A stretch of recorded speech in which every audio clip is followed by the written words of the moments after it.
Hello friends, welcome back to Pinky live. तो आज हम लोग मैथ के पेडागोजी के क्वेश्चनों को करेंगे। हम टोटल 15 में से 15 क्वेश्चन करेंगे। आप कमेंट में बताइएगा कि आपके कितने क्वेश्चन करेक्ट हुए।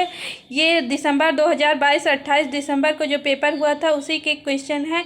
तो बहुत ही अच्छे लेवल के ये सभी क्वेश्चन है। अगर आपने अभी तक मैथ बिल्कुल भी नहीं किया है तो इन पेडागोजी के क्वेश्चनों को करके आप आसानी से 15 में से 15 नंबर ला सकते हैं। तो चलिए देखते हैं। पहला क्वेश्चन है, प्राथमिक श्रेणी के बच्चों के लिए सन्निकट एवं अनुमान की समझ निम्नलिखित संकल्पनाओं में से किस संकल्पना के विकास की ओर ले जाएगी। तो पहला ऑप्शन है संक्रामिकता, सेकेंड है मापन, थर्ड है नमूनों और डी है परिकलनों।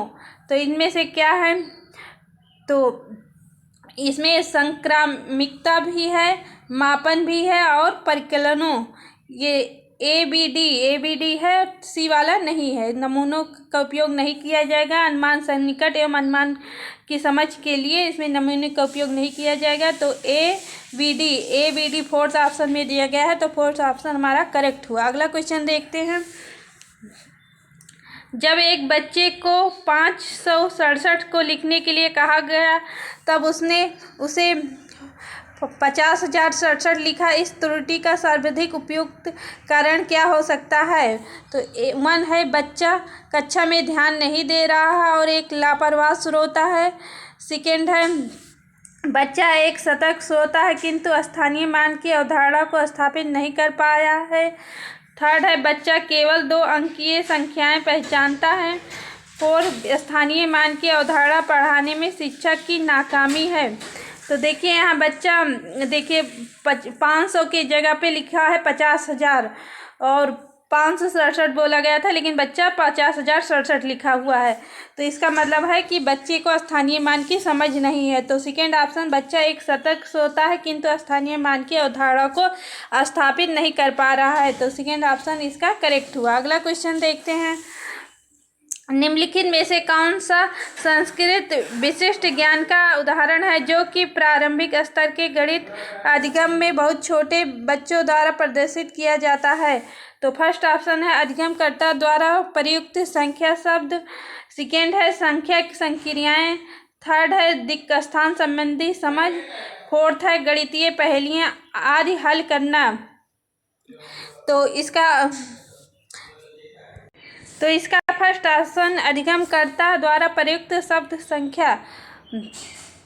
तो फर्स्ट ऑप्शन इसका करेक्ट है क्योंकि संस्कृत विशिष्ट ज्ञान का उदाहरण अधिगमकर्ता द्वारा प्रयुक्त संख्या शब्द है। तो फर्स्ट ऑप्शन इसका करेक्ट हुआ। अगला क्वेश्चन देखते हैं। निम्नलिखित में से कौन सा कथन गणित के अधिगम के संबंध में सही है? फर्स्ट ऑप्शन है लड़कियों की तुलना में लड़के गणित सीखने में बेहतर हैं। सेकेंड है विशेष आवश्यकताओं वाले बच्चों के लिए अलग कक्षाएं होनी चाहिए क्योंकि वह अन्य बच्चों के साथ नहीं सीख सकते हैं। थर्ड है प्रत्येक व्यक्ति गणित सीख सकता है। फोर्थ है गणित में प्रक्रियात्मक प्रवाह सदैव अवधारणात्मक स्पष्टता की ओर ले जाएगा।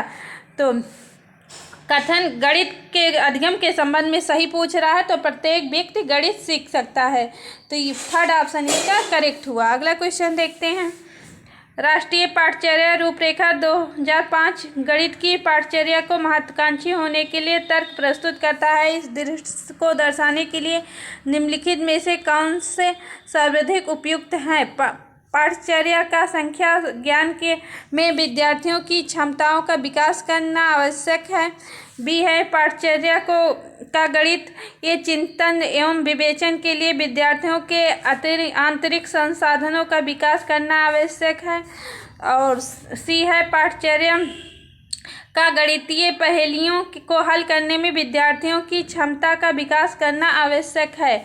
तो देखिए यहाँ पे पूछा गया है 2005 की गणित की पाठ्यचर्या को महत्वाकांक्षी होने के लिए तर्क प्रस्तुत करता है। तो कौन सा तर्क प्रस्तुत करता है? पाठ्यचर्या का गणित चिंतन एवं विवेचन के लिए विद्यार्थियों के आंतरिक संसाधनों का विकास करना आवश्यक है। तो बी ऑप्शन सही है। तो इसका केवल बी, तो सेकेंड ऑप्शन इसका करेक्ट हुआ। अगला क्वेश्चन देखते हैं।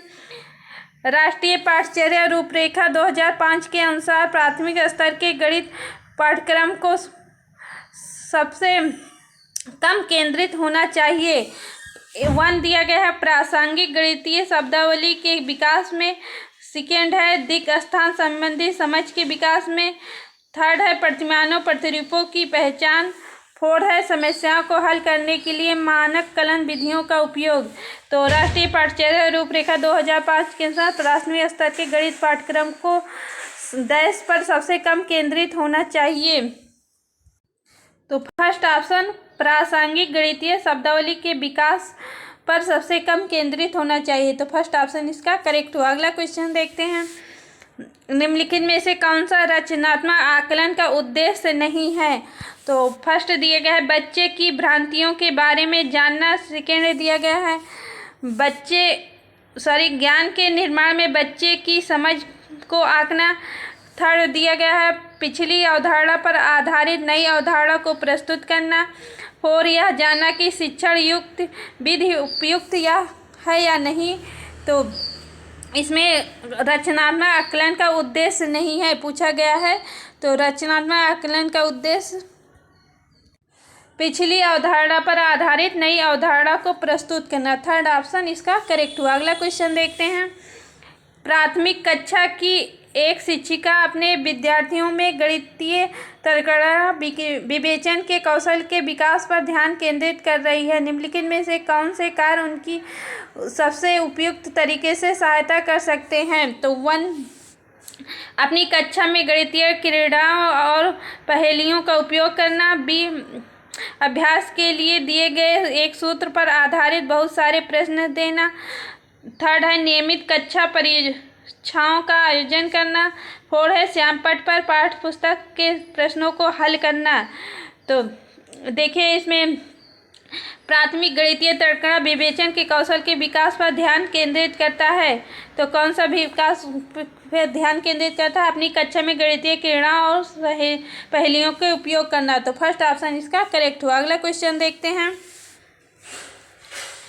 निम्नलिखित में से कौन सा स्कूलों की पाठ्यचर्या व शिक्षा शास्त्र के लिए राष्ट्रीय शिक्षा नीति NEP 2020 की प्रस्तावनाओं का भी निरूपण करता है? तो ए दिया गया है अधिगम समग्र और एकीकृत होना चाहिए। और बी दिया गया है 5+3+3+4 के नए डिजाइन में स्कूल पाठ्यक्रम और शिक्षा शास्त्र को पुनर्गठित करना। सी 5+2+3+3 के नए डिजाइन में स्कूल पाठ्यक्रम और शिक्षा शास्त्र को पुनर्गठित करना। डी फाउंडेशनल स्टेज में औपचारिक पाठ्यपुस्तकों से अधिगम सम्मिलित होना चाहिए। तो NEP 2020 की प्रस्तावनाओं का निरूपण करता है। अधिगम समग्र और एकीकृत होना चाहिए और बी है 5+3+3+4 के नए डिजाइन में स्कूल पाठ्यक्रम और शिक्षा शास्त्र को पुनर्गठित करना चाहिए। तो ए और बी निरूपित करता है प्रस्तावनाओं को। तो ए और बी सेकेंड ऑप्शन में दिया गया है। तो सेकेंड ऑप्शन हमारा करेक्ट हुआ। अगला क्वेश्चन देखते हैं। एक शिक्षक हस्तकौशल सामग्री जैसे कि ब्लॉक मार्बल इत्यादि का उपयोग गुणन की अवधारणा को विकसित करने के लिए करता है। इस प्रकार की हस्तकौशल सामग्री का उपयोग 1 दिया गया शिक्षा विधियों में दुविधा असमंजस उत्पन्न करता है। बी औपचारिक कलन विधियों को समझने में बाधा डालता है। सी छोटे बच्चों को खाली समय देता है। 4 अवधारणात्मक अधिगम में सहायक होता है। तो देखिए ब्लॉक मार्बल इत्यादि का उपयोग करना, अगर जो है टीचर जो है टीचिंग लर्निंग मटेरियल का उपयोग करेगा तो वो क्या बच्चे की सहायता करेगा उसके अधिगम में। तो 4th ऑप्शन अवधारणात्मक अधिगम में सहायक होता है। तो 4th ऑप्शन इसका करेक्ट हुआ। अगला क्वेश्चन देखते हैं। निम्नलिखित में से किसका उपयोग बच्चों में किसी विशेष अवधारणा के प्रति भ्रांतियों एवं अधिगम में आ रही कठिनाइयों के विश्लेषण के लिए किया जाता है? तो फर्स्ट ऑप्शन है मानक संदर्भित परीक्षा। सेकेंड है मानदंड संदर्भित परीक्षा। थर्ड है नैदानिक परीक्षा और 4th है औपचारिक शिक्षण। तो देखिए यहाँ पूछा गया है उपयोग किसका उपयोग बच्चों में किसी विशेष अवधारणा के प्रति भ्रांतियों एवं अधिगम में आ रही कठिनाइयों के विश्लेषण के लिए किया जा रहा है? किसके विश्लेषण के लिए किया जा रहा है? भ्रांतियों एवं अधिगम में आ रही कठिनाइयों के विश्लेषण के लिए। तो थर्ड ऑप्शन नैदानिक परीक्षा। नैदानिक परीक्षा का उपयोग अधिगम में आ रही कठिनाइयों के विश्लेषण के लिए किया जाता है। तो थर्ड ऑप्शन हमारा करेक्ट हुआ। अगला क्वेश्चन देखते हैं।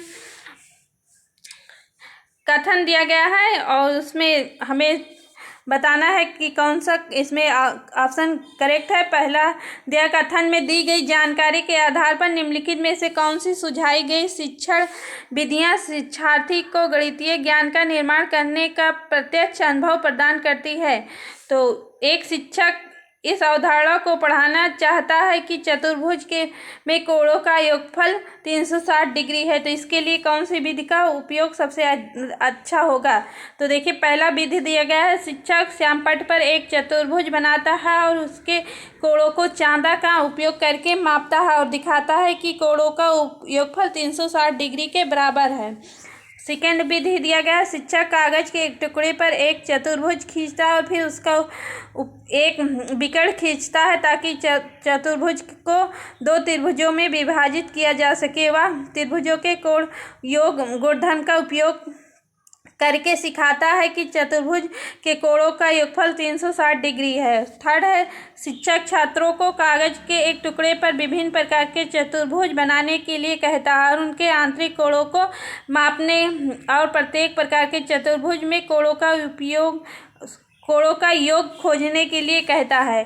तो तीन विधि दिया गया है, इसमें से कौन सी उपयुक्त विधि होगी बच्चों को समझाने के लिए कि चतुर्भुज के कोणों का योगफल 360 डिग्री है?